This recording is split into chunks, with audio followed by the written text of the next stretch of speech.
Hello बच्चों, let's read the following question. The dispersive power of a material of a lens of focal length 20 cm is 0.08.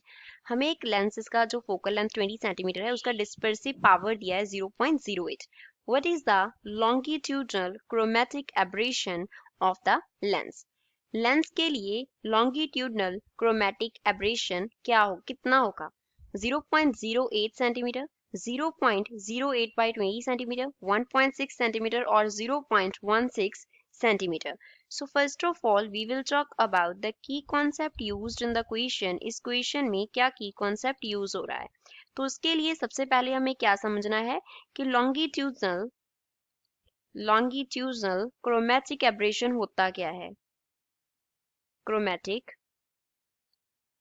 Abrasion. इसके लिए suppose हम ऐसे convex lens जो है वो कंसिडर कर लेते हैं। This here represents the convex lens और इससे इस तरफ जो है वो क्या आ रही हैं? इंसिडेंट रेज आ रही हैं। इस तरफ से क्या आ रही हैं? इंसिडेंट रेज आ रही हैं। अब इसका सपोज यहाँ पे फोकस है तो फोकल प्लेन जो है वो ड्रॉ कर लेते हैं। ये लाइन जो है वो रिप्रेजेंट कर रही है फोकल प्लेन को, फोकल प्लेन को। अब सपोज हमारे पास ब्लू लाइट था, ब्लू लाइट को इसने कहाँ पे? यहाँ पे फोकस कर दिया। यहाँ से जो रेज आ रही थी वो ऐसे पास करेंगी और इस पोजीशन से जो रेज आ रही थी वो कहाँ से पास करेंगी? ऐसे पास करेंगी।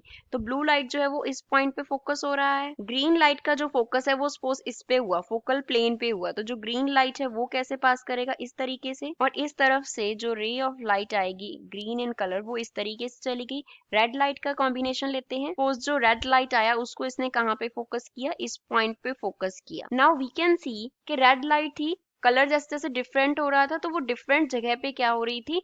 कंबाइन हो रही थी। रेड लाइट को किसी और जगह पे फोकस किया, ग्रीन को किसी और पे, और ब्लू लाइट को किसी और जगह पे लेंस ने क्या किया है? फोकस किया है। वो सब जो है वो सेम फोकल प्लेन में नहीं है। तो क्या हो रहा है?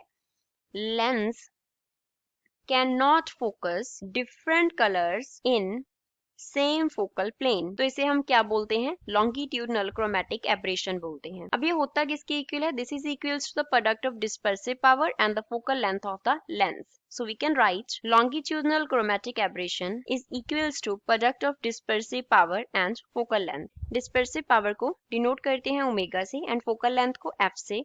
तो लॉन्गिट्यूडनल क्रोमैटिक एब्रेशन सपोज उसको हमने a से डिनोट किया तो वो सिंपली किसके इक्वल होगी? Product of omega into f की इक्वल होगी। अब गिवन क्या है?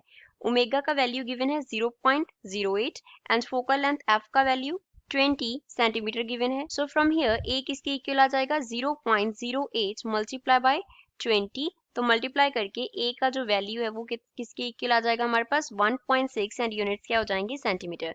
तो क्रोमैटिक एब्रेशन जो है, लॉन्गिट्यूडनल क्रोमैटिक एब्रेशन वो कितना आ गया? 1.6 सेंटीमीटर। तो गिवन ऑप्शन में से सी इस क्वेश्चन का करेक्ट आंसर है। I hope you understood well. Thanks.